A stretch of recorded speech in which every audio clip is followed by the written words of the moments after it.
Fire Emblem's toxicity problem, a confounding issue that has spanned for decades. It took many years for Fire Emblem to fully understand how they want to create negative effects. At the start of this journey into debuffs and things that passively hurt your units, much like other RPGs, Fire Emblem started with poison. Poison in Fire Emblem has had a variety of different ways to take HP from player units. But as we'll learn in this video, things started pretty inconsequential, but over time, IS learned how to weave in good, threatening, and effective poison to keep players wary of the potential punishment of not curing it. Today's video is a timeline from the game's first iteration to its most recent in Fire Emblem Engage, so sit back and keep your antidotes close by, and hopefully you learn some cool but random trivia that no one asked for. Let's go into the history of poison in this series. The Gaiden Poison Swamp. The first instance of poison in Fire Emblem was just a terrain hazard. The poison swamps of Gaiden dealt 5 damage at the start of every turn. This damage could be cancelled by the restorative powers of a ring or a holy weapon, or interestingly, starting next to a male sage. But beyond that, the slow but certain chip damage of Celica's Chapter 4 maps would drain your HP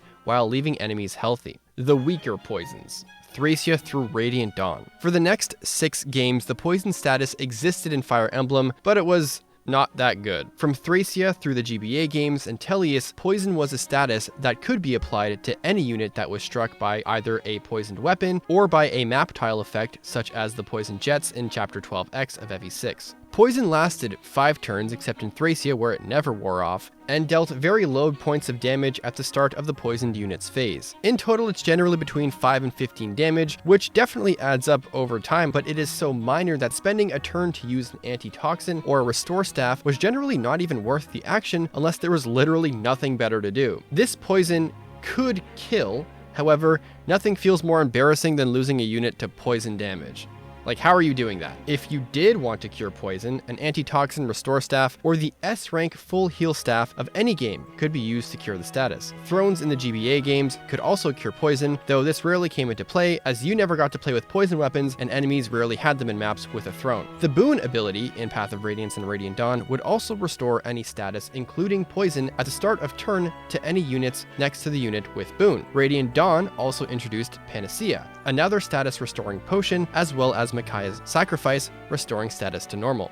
Through most of these games, poison was effectively enemy only. You could steal poison weapons from enemies in Thracia, but they would in fact become iron weapons. Even though Salem could use the poison and Jormungand tomes, they would never poison enemies if used by a player. None of the GBA games nor Path of Radiance gave you a usable poison weapon. The only weapon Radiant Dawn gave you that could poison was Valora, an S-rank light tome that was dropped by Valtome, the boss of Chapter 4.2, so you basically only had it for 1 chapter before the endgame. This is also without saying that most poison weapons were awful. The Venom weapons had several points lower might and much lower hit than the basic iron weapons, so even if you did get your hands on one as a player, you probably wouldn't want to use it. Slowly chipping a unit down over 5 turns isn't a great strategy in Fire Emblem, especially when the passive healing of a fort or gate will outpace the 1 to 3 damage per turn. Plus, passive healing happens before poison damage, meaning a unit on a fort will never die from poison alone. Perhaps the most creative use of this type of poison is deliberately letting one of your units get poisoned to prevent them from getting other statuses, as a unit with any status effect could not have a new one,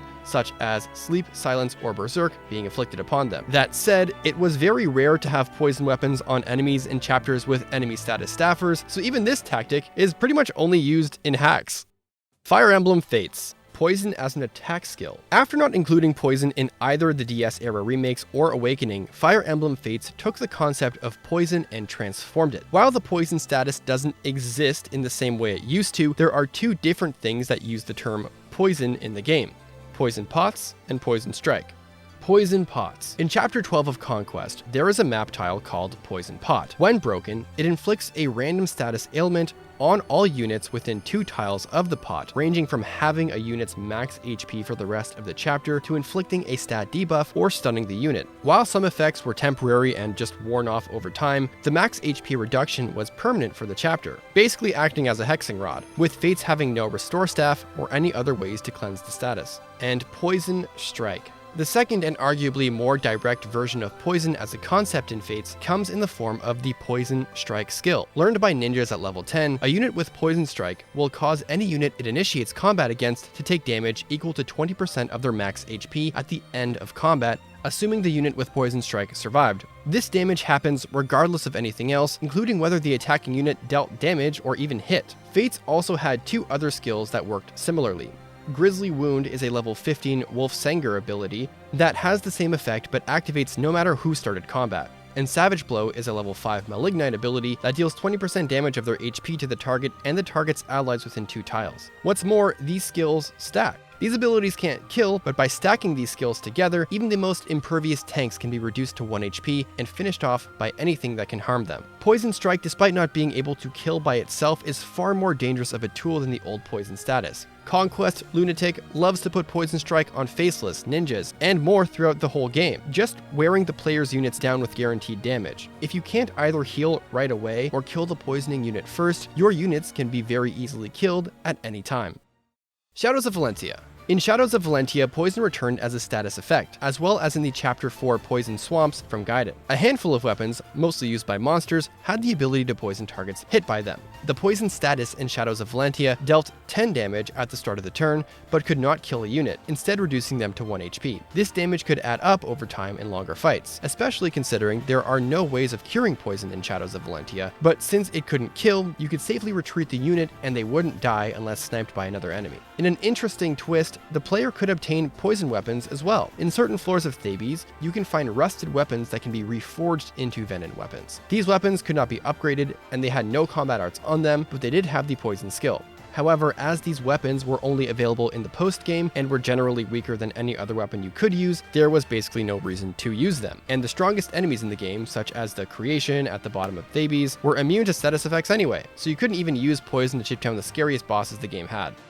3 Houses. Poison returned in another rework in 3 Houses, dealing 10% of a unit's max HP in damage every turn for 3 turns. Like Shadows of Valentia, however, poison left units at 1 HP instead of killing them. Poison was most commonly inflicted by the poison breath of wild demonic beasts, or by poisoned arrows and poison tactic gambits. Some enemies had the poison skill, which gave them a dexterity % chance to inflict poison whenever they hit. Like earlier games, venom weapons also made a return. You could create them from iron weapons or upgrade them using Venom Stone, a rare forging material only obtainable by breaking all barriers on a wild demonic beast. While these weapons weren't as weak as their GBA versions, their price and the rarity of Venom Stones, combined with how slow poison dealt damage and the number of enemies who were immune to poison altogether, meant they still tended not to be popular amongst players. If you wanted to cure poison faster, it could be healed via the Restore spell, an antitoxin, or the Kingdom Wyvern Co's Recovery Roar Gambit.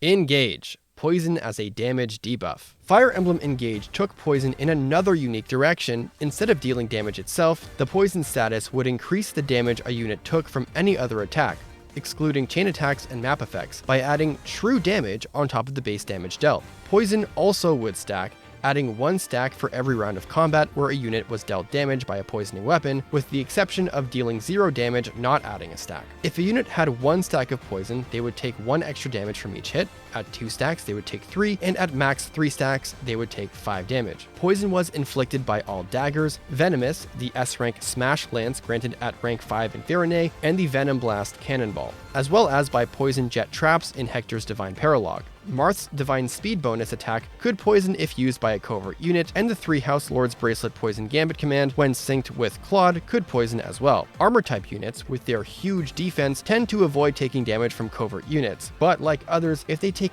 any damage from poison, it can spell disaster for your Omega Tank strat with Louis or Jade if they took even a single stack of poison. By poisoning enemies, you could guarantee true damage against them for every hit you dealt, which combined perfectly with Brave Effect weapons or arts. Since no one was immune to poison, even the final boss could be poisoned. This has led to some crazy setups, up to and including a level 1 Jean defeating the final boss from full HP using a combination of true damage skills, buffs, and poison stacks.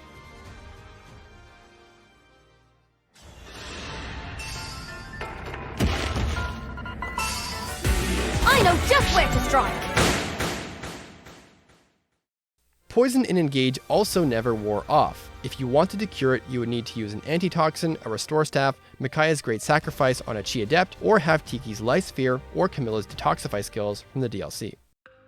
And there you have it, Poison in Fire Emblem. Personally, Fates and Engage had the best ideas. I really like where they went with it. Passive damage from the old games was never enough to make a meaningful difference, but Fates being percentage-based meant that Poison was going to be a problem even for your beefiest HP tank. And with Engage, it gave units a unique way to contribute to combat in ways the series never had, and were legitimate threats to you and the enemy if left unchecked. Finally, antidotes felt like a good investment, because man, were antidotes the biggest meme of an item in the older games. It's understandable why the initial thought of Poison should be taking chip damage over a finite amount of turns, since for video games, that's essentially what it is. As the series evolved, so too did the utility of it. Now it's a scary threat against the player, but a very useful tactical tool against the enemy. I wonder how they're going to iterate on the mechanic next. What if more statuses get introduced, or some make a return?